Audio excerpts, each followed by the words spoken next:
Down in a quiet corner of Western Australia, there's a botanical mastermind at work. It's called the Hammer Orchid. And, it's evolved one of the most elaborate, kind of violent, and just brilliantly deceptive reproductive strategies in the entire plant kingdom. So today, we're going to unpack this incredible story of sex, lies, and pure biomechanics.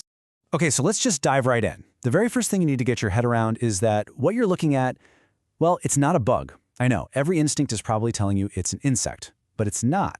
It's actually part of a flower, and it has been meticulously sculpted by evolution to look, feel, and even smell like one. And yeah, this bizarre little thing is the heart of a very, very clever trap. But, like any good trap, it needs the right bait to work. So, what is it?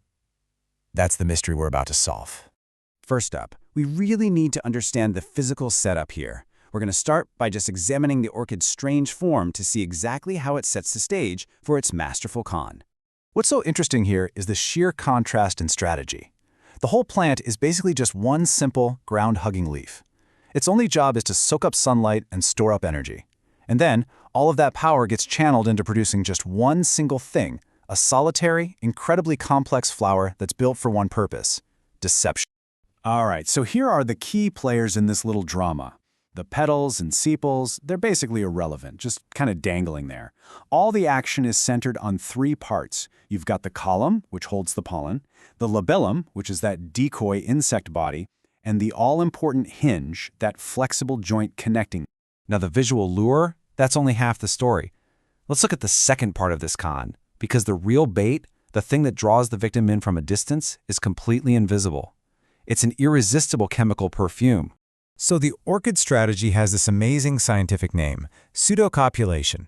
It's a high-stakes con where the flower actually manufactures and releases a chemical cocktail that perfectly mimics the sex pheromone of a female wasp.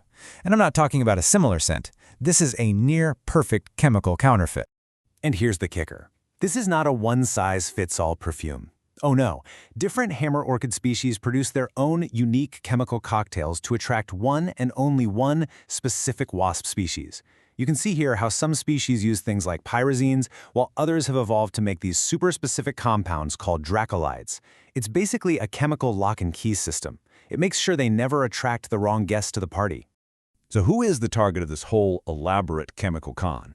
The orchid needs a creature whose instincts are so powerful, so hardwired, that it can be tricked over and over again. Let me introduce you to the thynnid wasp.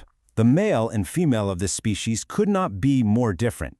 He's a large, powerful flyer, always patrolling the skies. She, on the other hand, is completely wingless and spends almost her entire life underground. And this fundamental difference, well, that's exactly what the orchid exploits. Okay, so when the flightless female is ready to mate, she climbs up a stem and releases her scent. This is called calling. The male, he's just driven by this scent, hones in, pounces on her, and immediately flies away to find some food before they mate. That pounce and fly instinct, that's the key. The orchid's entire structure, that insect-like labellum, the irresistible scent, and that crucial hinge, it's all designed to intercept the male wasp at the exact moment he pounces. And here is how the heist unfolds. The male wasp, completely fooled, grabs the labellum and tries to fly off with his prize. But his own upward momentum provides all the kinetic energy needed to activate the hinge. It swings him up in an arc and slams his back directly into the orchid's reproductive column. And bam! That's where the sticky pollen packet is either picked up or dropped off. What's just incredible is the precision of this whole mechanism. The length of the hinge, it perfectly calculates the arc of the swing. The joint itself is completely passive, so it costs the plant zero energy. And a super sticky pad called a visidium makes sure the pollen packet glues itself firmly to the wasp's back. It is truly a masterpiece of biological engineering. So, a strategy this complex, this violent, and this dependent on trickery, it seems incredibly risky, right? You would think it would fail more often than not. But, well, the reality is surprisingly different.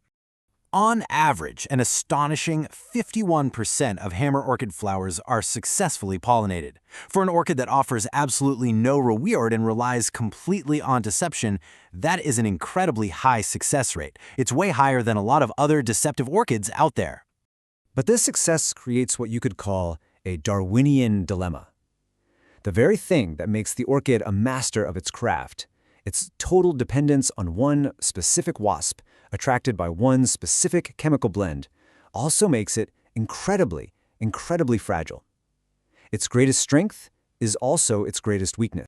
And get this specialization is so powerful, it's actually a driving force of evolution.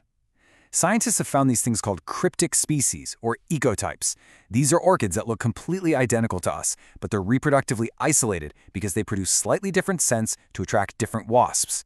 They can live side by side, yet they never interbreed. But this whole specialized relationship, it doesn't exist in a vacuum. It's just one part of a much larger and far more delicate web of life. You see, the orchid depends on the wasp, simple enough, but the wasp depends on specific beetle larvae for its young to feed on. And the orchid seeds are like dust. They have no energy reserves at all. They are completely dependent on a partnership with a specific underground fungus called Tulisnella just to germinate. Every single link in this chain has to be intact for it to work. And this slide, this shows the real-world danger of that dependency. The late hammer orchid is critically endangered. We're talking fewer than 250 plants left, threatened by something as simple as kangaroos grazing. The glossy-leaved hammer orchid is getting pushed out by urban sprawl, sand mining, and even recreational dirt bikes, tearing up its fragile habitat. The hammer orchid is the result of millions of years of evolutionary fine-tuning, a perfect, yet violent solution to the problem of reproduction. It created a world where it could thrive through masterful deception. The question now is whether this fragile masterpiece, so intricately tied to all its partners, can possibly survive the rapid changes that we are making to its world today.